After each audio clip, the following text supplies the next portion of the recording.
Fyrirtækið Húsagerðin byggingaverktaki í Keflavík og á aðeins 2 ár eftir í hálfrar aldar afmæli. Það hefur verið eitt öflugasta fyrirtæki á sínu sviði á Suðurnesjum allan þennan tíma. Rétt fyrir bankahrun kláraði það byggingu hér á háhýsi við Keflavíkurhöfn og núna það bil 10 árum síðar það að ljúka við byggingu annars háhýsis bara rétt hjá.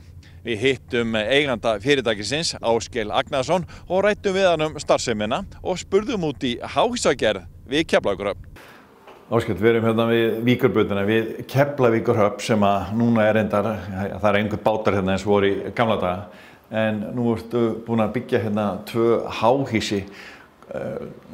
Það hafa nú verið ýmsar skoðanir háhýsi hérna við ströndina við Keflavík, en þú ert greinilega sáttu við það. Já. Það að klára að byggja hérna hús númer 2? Slökkviliðið fór í vanda þegar þessar teikningar komu það þeir hefði ekki nógu há tæki, en það leystist nú á við fórum á staði þessu. Já. En þið stofnuðu fyrirtæki ykkar Húsagerðina, fyrir hvað tæplega 50 árum síðan, eða ekki? Já, 1972. Já. Og erum enn að sömu kennitölu. Það magnað. En það náttúrulega byggingabransinn hlýtur að hafa breyst mikið á þessum tíma. Já. Maður búinn að sjá margar kreppur upp og niður. Já. Það fer alltaf í bylgjum. Það bara þannig. En hvernig var að starta fyrirtæki á þessum tíma, í þessum geira? Já. Þá var maður bara svo ungur maður. Maður var sett ekkert fyrir sig. Bara henti sig í þetta, bara láta. Fjárfestum fljótt í byggingarkrana og mótum og dýrum mótum. En þetta var náttúrulega erfitt þegar maður byrjaði að við áttum allir eiginkonur sem bara unnu fyrir heimilunum og meðan. Við vorum launalausir í mörg ár. Þegar við vorum að byrja. Þetta fór allt í fjárfestingar hjá okkur. Það var bara þannig. En hvernig var umhverfið? Þið voruð alveg í Keflavík á þessum tíma. Hvernig var umhverfið, svona viðskiptaumhverfið og ég meina svona fyrir húsbyggjendur eins og ykkur? Já, þá náttúrulega þá seldi maður tilbúandi tréverk, ungt fólk keypti þetta og við fórum alveg upp í það að byggja 52 íbúðir á ári 1982 og síðan bara tók markarum mjög vel á móti okkur.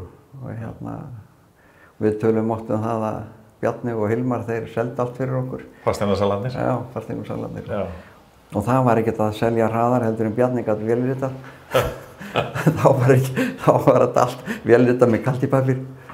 En þetta var nú bara gaman. Og svo á kvöldin þegar við fórum heim þá fylltist þessi fjölbýlishús af vinum og vandamönnum, foreldrum og tengdaforeldrum til að halda áfram að þetta var selt tilbúandi tréverk. Já, og þannig tók fólki við íbúðunum og þá fór það sjálft að gera með vinum og vandamönnum og ættingum eins og þú segir. Og þá fengust ódýrar íbúðir, þá hafði fólk efni á því að kaupa. Nú má ekki, þarf alltaf að vera fullklárað alveg með öllum tækjum og það dýrum. En það einmitt vera svona eitt af verkefnum, erfiðu verkefnum í dag að unga fólki á ekki fyrir nýjum íbúðum í dag og þarf að vera að fá ennþá lán. Nú fær það lána hjá pappa og mammu eða og afa. Eða að reyna að safna sig fyrir innborgun. En á þessum tíma þá voru húsin alltaf ódýrari og þá þurfti fólk minna lán. Og þá var þetta kannski auðveldara. Jú, og ég held að kröfurnar hafi ekki verið eins miklar upp á greiðslumat eins og í dag. Nú bara eru bankarnir brenndir og þeir vilja bara hafa bæði belti og axlabönd og það bara ekki lánað eins vel eins og áður. Það bara þannig. Hvað með tæknina á þessum árum? Orðið auðveldara fyrir ykkur að byggja hús í dag? Það orðnar miklu meiri svona kröfur á öllum hlutum. Það er þrefalt gler í öllum þessum húsum hérna. Það eru timbur gluggar. Áður smíðum við okkar eigin glugga í öllum þessum blokkum, Heiðarhólmi, Heiðarbóli. Þetta var vetrarverkefni á verkstæðinu hjá mér. Nú þurfa menn betri glugga og svona. Þannig að það ýmislegt svona sem orðið miklu dýrara. Það nú bara þannig. Meiri kröfur allar hljóðeinangrun og hljóðvist og allan pakkan. Og svo náttúrulega það að klára íbúðina með að öllu leyti. Það náttúrulega, fólk gerir ekki neitt þegar það kemur. Man setur þvottavél og þurrkar í þetta til þess að það þurfi ekki að fá iðnaðarmann til að tengja þvottavél og svona. Það bara þannig. Það flytur bara inn með rúm og kaffivélina og fer að sofa? Já. Þannig það nú bara. En nú ert þú með þinn fyrstu hérna að byggja við sjávarsíðuna í Keflavík og þú byggðir fyrra húsi hérna rétt fyrir það leyti sem hrunið að koma. Er það ekki? Já, jú, ég átti, húsið var fullbúið þegar hrunið lenti á en ég var rétt nýbyrjar að selja. Já. Hver er reynsla fólksins að búa hérna við sjóinn og nú alls konar veður í gangi og ekki síst í vetur og hvernig þetta gagnvart því? Já, sko það hefur ekki verið nein hreyfing á fólki hérna á Víkurbraut 15. Já. Þannig það allir sáttir. Ég held að það segja svolítið, sko. Já. En hvernig eignustu þessar lóðir? Voru aðra hugmyndir þegar þið fenguðu þessar lóðir? Já, við erum búin að eiga þessar lóðir í einhverja áratugi, sko. Það var uppalega átti þetta að vera þjónustusvæði fyrir útgerðin í Keflavík. Ég átti að vera þjónustubil hérna niður á höfninu fyrir veiðarfæri og beitningarskúra og annað þegjulíkt. Ein verslunahæð upp á götu, þessar teikningar eru til, gerðar af Kjartani Sveinsyni. En það munaði litla við hefðum framkvæmdir í þessu en hvað stoppaði það? Skömmur síðan þá bara öll útgerð frá Keflavík. Það var engin þörf á þessu þjónustuhús sem við útgerðum. Þannig að þetta hefði orðið bara einhver draugahús. Þannig að það hérna. Og hvað?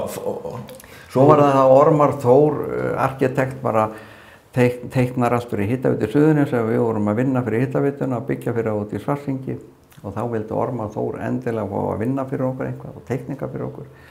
Og við hugsaum okkur hvað við ættum að láta hann gera því Kjartan Sveinsson teiknaði nú eiginlega allar okkar blokkir. Svo við fórum með hann hingað niðri til og sýndum hann þessar lóðir og þetta var afraksturinn af hans vinnu og hérna þannig og við vorum bara mjög sáttir. Og hentu okkur í þetta og þá ákvað maður bara að þetta væri sérstakur staður. Þarna væri nú ekki endurtekið svona lóðir hér. Þannig að við bara tókum þá stefnu að bara gera þetta mjög vel og setja í þetta bara dýra hluti og vanda þetta á alla hátt eins og maður hefði viljað gera þetta fyrir sjálfan sig. Og það var ekkert, þannig að svo verður maður bara að toppa síðasta hús hér, það er bara ekkert verið sér. En þú klárar allar íbúðir hérna alveg upp í topp og með gólfvefnum og öllum tækjum og öðru. Þannig að þetta er svaka breyting frá því sem var. Já, það er það nú sko. En mér finnst ekki hægt að setja í innuhurðarauður svona gólfvefnum sem ég kom inn. Þetta finnst mér svo voða mikil skekkja þegar menn að selja íbúðir án gólfvefna en með hurðum. Það fyrsta sem ég myndi gera það er að taka þær úr til að geta sett gólfvefni á svona góðan hátt. En þetta kostar þá náttúrulega miklu meiri í dag. Þetta hljóta að vera dýrar íbúðir þegar þetta ekki? Þetta eru mjög dýrar íbúðir. En það er náttúrulega, maður fór alla leið eins og maður segir. Gerði þetta á þann hátt sem maður taldi best. Og hvað eru þessi kaupendur að hugsa? Þeir eru að losna við viðhald í húsunum og í görðunum og það er að fá útsýni og skemmtilega heitt. Jú, það er útsýni. Þetta eru mjög rúmgóðar íbúðir. Þetta er sko 4 herbergja íbúðir sem er konar 132 fermetrar. Þetta er svona með því stærra sem það sér. Og hérna í fermetrum miðað við herbergjafjölda. Þannig að þú ert brattur að bjóða hérna flottar íbúðir við Keflavíkurhöfn? Já, ég verð að vera það. Annars verður þetta ekki þetta. Er þetta þau verk sem þú ert stoltastur af á ferlinum eða er eitthvað frá því í gamla daga sem þú ert ánægðari með? Já, þetta er náttúrulega tvímælalaust vandaðasta íbúðarhúsnæði sem ég hef gert.